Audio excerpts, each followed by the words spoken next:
جویریه رضی الله تعالی عنها چې یو ځل زه ناسته ومه د سحر د اذان نه بعد په خپله مصاله باندې وی نبي علیه السلام ووت وی زه ناسته یم ما خپل ذکر عبادات مونځ هر څه وکړه ډېر ټایم تېر شو فرمایي وی غرمه شوه وی نبي علیه السلام داسې تېرېدو وی زه ولیدم چې مصاله باندې بیا هم ناسته و وی ما ته نبي علیه السلام وفرمایل ای جوهریې رضی الله تعالی عنها ته دلته ولې ناسته یې ته تر اوسه پورې چې سهار ناسته یې اوسه پورې وی د الله پیغمبره دا ډېره عبادت ګزاره وه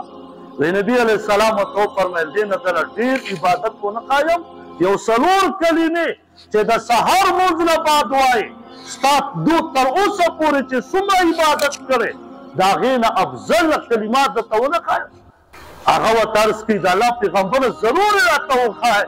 زه خو سهار نه تر غرمې پورې ناسته یم او دا دومره عبادات چې ما وکړو نفلي او داسې څلور کلمې شته چې د دې نفلي عباداتو نه افضل اجر دی وی آو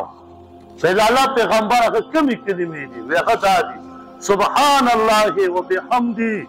عدد خلقه ورضا نفسه وزینة عرشه ومداد کلماته دا څلور کلمې وایه ستا د دې ټولې ورځې د غرمې عبادت نه د سحر نه تر اوسه پورې دا کلمې ستا د عبادت نه وزندارې دا کلمې وایه